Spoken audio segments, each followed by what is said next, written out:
श्रीपितृस्तोत्रम् अर्चितानां मूर्तानां पितॄणां दीप्ततेजसां नमस्यामि सदा तेषां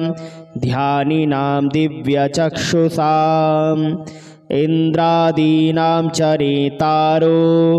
दक्षमारीचयोस्तथा सप्तर्षीणां तथान्येषां तान् नमस्यामि कामदान् मन्वादीनां मुनीन्द्राणां सूर्याचन्द्रमसोस्तथा तान् नमस्यामहं सर्वान् पितृनफसो दधावपि नक्षत्राणां ग्रहाणां च वायव्यग्नोर्नभस्तथा द्यावा पृथिवोऽव्यश्च तथा नमस्यामि कृताञ्जलिः देवर्षीणां जनित्रीश्च सर्वलोकनमस्कृतान् अक्षयस्य सदा दातॄन्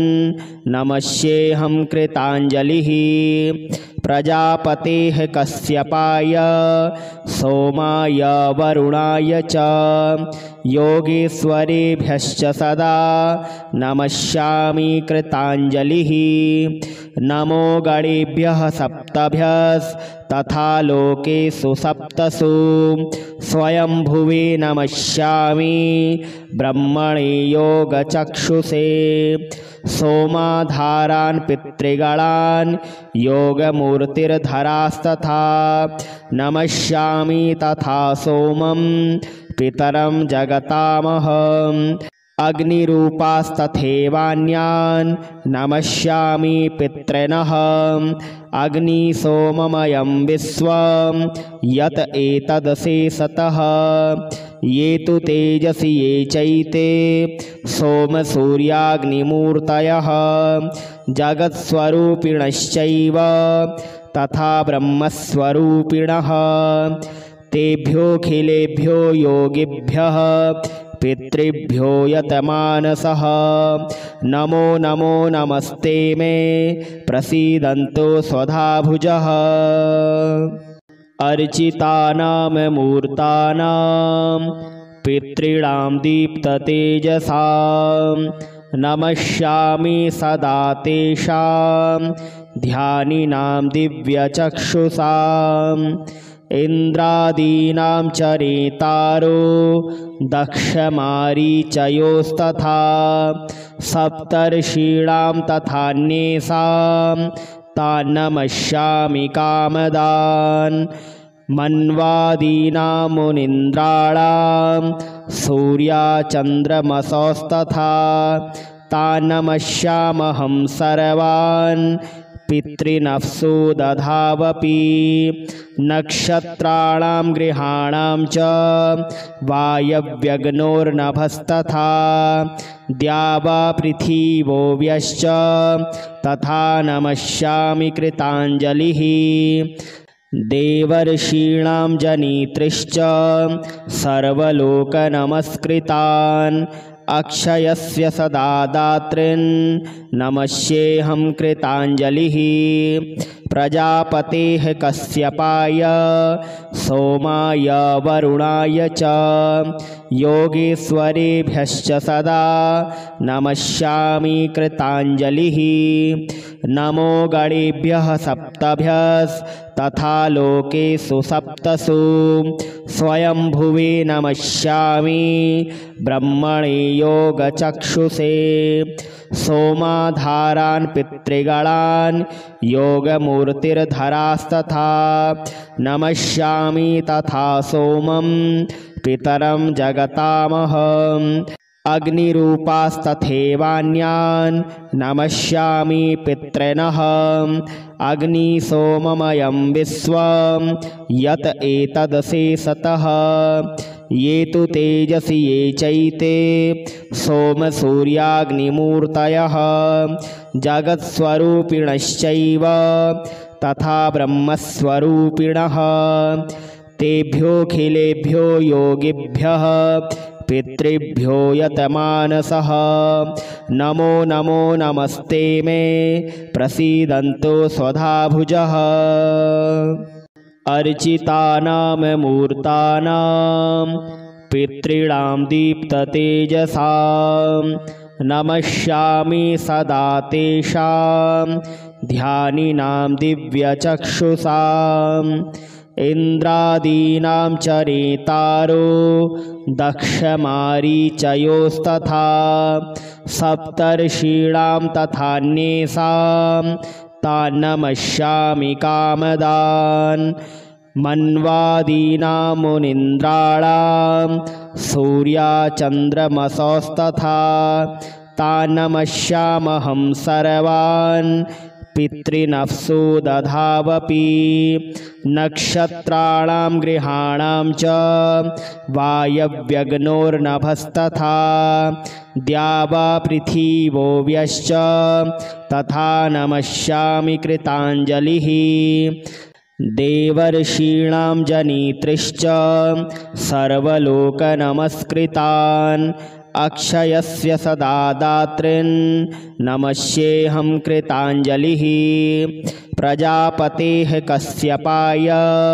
सोमाय वरुणाय च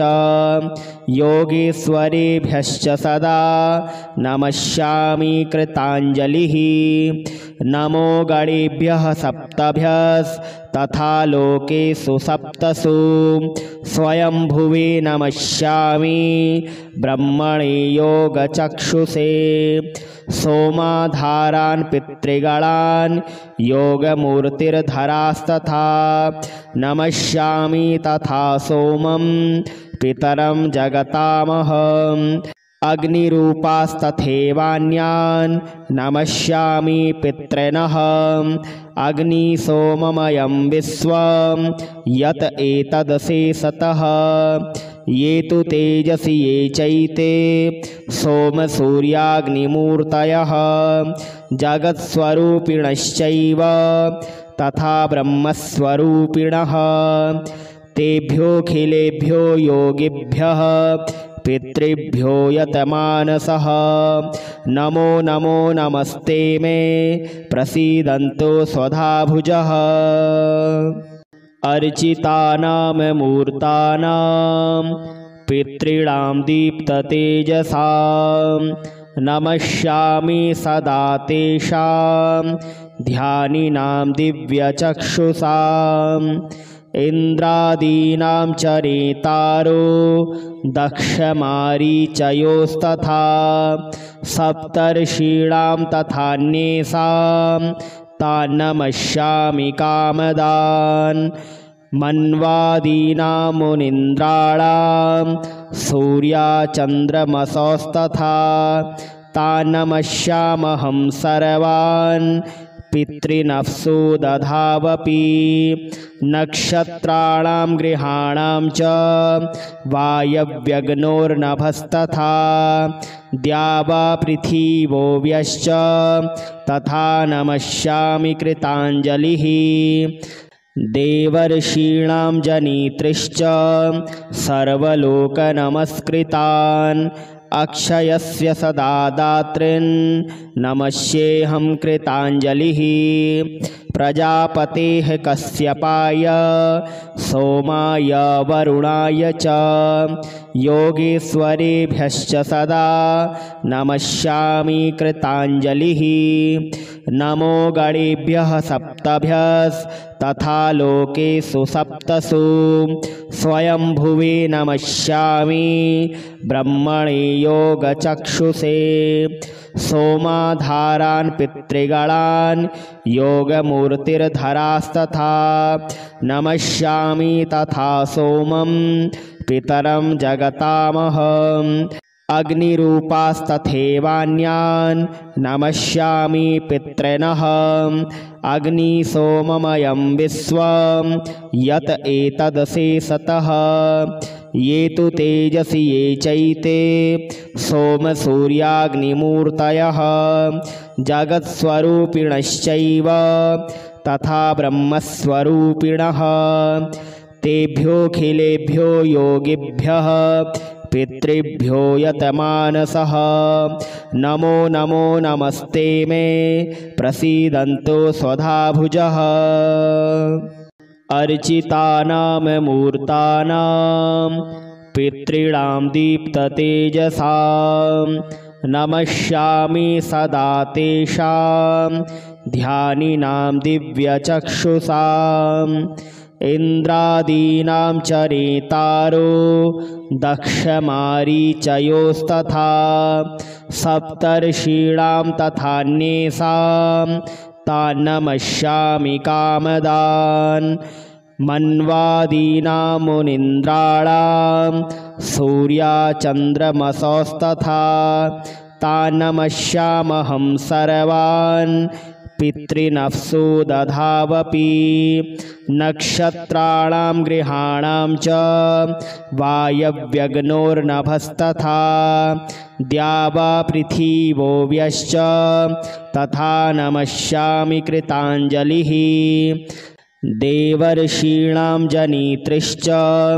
सर्वलोकनमस्कृतान् अक्षयस्य सदा दातॄन् नमस्येऽहं कृताञ्जलिः प्रजापतेः कश्यपाय सोमाय वरुणाय च योगेश्वरेभ्यश्च सदा नमस्यामि कृताञ्जलिः नमो गणेभ्यः सप्तभ्यस्तथा लोकेषु सप्तसु स्वयंभुवे नमस्यामि ब्रह्मणे योगचक्षुषे सोमाधारान् पितृगणान् योगमूर्तिर्धरास्तथा नमस्यामि तथा सोमं पितरं जगतामहम् अग्निरूपास्तथैवान्यान् नमस्यामि पितॄनः अग्निसोममयं विश्वं यत् एतदशेषतः ये तु तेजसि ये चैते सोमसूर्याग्निमूर्तयः जगत्स्वरूपिणश्चैव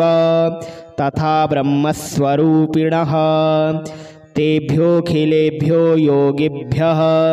पितृभ्यो यतमानसः नमो नमो नमस्ते मे प्रसीदन्तु स्वधाभुजः अर्चितानां मूर्तानां पितॄणां दीप्ततेजसां नमस्यामि सदा तेषां ध्यानिनां दिव्यचक्षुषाम् इन्द्रादीनां च नेतारो दक्षमारीचयोस्तथा सप्तर्षीणां तथान्येषां तान् नमस्यामि कामदान् मन्वादीनां मुनीन्द्राणां सूर्याचन्द्रमसोस्तथा तान् नमस्यामहं सर्वान् पितृनफ्सो दधावपि नक्षत्राणां ग्रहाणां च वायव्यग्नोर्नभस्तथा द्यावा पृथिवोऽव्यश्च तथा नमस्यामि कृताञ्जलिः देवर्षीणां जनित्रीश्च सर्वलोकनमस्कृतान् अक्षयस्य सदा दातॄन् नमस्येऽहं कृताञ्जलिः प्रजापतेः कश्यपाय सोमाय वरुणाय च योगेश्वरेभ्यश्च सदा नमस्यामि कृताञ्जलिः नमो गणेभ्यः सप्तभ्यस्तथा लोकेषु सप्तसु स्वयंभुवे नमस्यामि ब्रह्मणे योगचक्षुषे सोमाधारान् पितृगणान् योगमूर्तिर्धरास्तथा नमस्यामि तथा सोमं पितरं जगतामहम् अग्निरूपास्तथैवान्यान् नमस्यामि पितॄनः अग्निसोममयं विश्वं यत् एतदशेषतः ये तु तेजसि ये चैते सोमसूर्याग्निमूर्तयः जगत्स्वरूपिणश्चैव तथा ब्रह्मस्वरूपिणः तेभ्योऽखिलेभ्यो योगिभ्यः पितृभ्यो यतमानसः नमो नमो नमस्ते मे प्रसीदन्तु स्वधाभुजः अर्चितानां मूर्तानां पितॄणां दीप्ततेजसां नमस्यामि सदा तेषां ध्यानिनां दिव्यचक्षुषाम् इन्द्रादीनां च रेतारो दक्षमारीचयोस्तथा सप्तर्षीणां तथान्येषां तान् नमस्यामि कामदान् मन्वादीनां मुनीन्द्राणां सूर्याचन्द्रमसोस्तथा तान् नमस्यामहं सर्वान् पितृनफ्सो दधावपि नक्षत्राणां ग्रहाणां च वायव्यग्नोर्नभस्तथा द्यावा पृथिवोऽव्यश्च तथा नमस्यामि कृताञ्जलिः देवर्षीणां जनित्रीश्च सर्वलोकनमस्कृतान् अक्षयस्य सदा दातॄन् नमस्येऽहं कृताञ्जलिः प्रजापतेः कश्यपाय सोमाय वरुणाय च योगेश्वरेभ्यश्च सदा नमस्यामि कृताञ्जलिः नमो गणेभ्यः सप्तभ्यस्तथा लोकेषु सप्तसु स्वयंभुवे नमस्यामि ब्रह्मणे योगचक्षुषे सोमाधारान् पितृगणान् योगमूर्तिर्धरास्तथा नमस्यामि तथा सोमं पितरं जगतामहम् अग्निरूपास्तथैवान्यान् नमस्यामि पितॄनः अग्निसोममयं विश्वं यत एतदशेषतः ये तु तेजसि ये चैते सोमसूर्याग्निमूर्तयः जगत्स्वरूपिणश्चैव तथा ब्रह्मस्वरूपिणः तेभ्योऽखिलेभ्यो योगिभ्यः पितृभ्यो यतमानसः नमो नमो नमस्ते मे प्रसीदन्तु स्वधाभुजः अर्चितानां मूर्तानां पितॄणां दीप्ततेजसां नमस्यामि सदा तेषां ध्यानिनां दिव्यचक्षुषाम् इन्द्रादीनां च रेतारो दक्षमारीचयोस्तथा सप्तर्षीणां तथान्येषां तान् नमस्यामि कामदान् मन्वादीनां मुनीन्द्राणां सूर्याचन्द्रमसोस्तथा तान् नमस्यामहं सर्वान् पितृनफ्सो दधावपि नक्षत्राणां ग्रहाणां च वायव्यग्नोर्नभस्तथा द्यावा पृथिवोऽव्यश्च तथा नमस्यामि कृताञ्जलिः देवर्षीणां जनित्रीश्च सर्वलोकनमस्कृतान् अक्षयस्य सदा दातॄन् नमस्येऽहं कृताञ्जलिः प्रजापतेः कश्यपाय सोमाय वरुणाय च योगेश्वरेभ्यश्च सदा नमस्यामि कृताञ्जलिः नमो गणेभ्यः सप्तभ्यस्तथा लोकेषु सप्तसु स्वयंभुवे नमस्यामि ब्रह्मणे योगचक्षुषे सोमाधारान् पितृगणान् योगमूर्तिर्धरास्तथा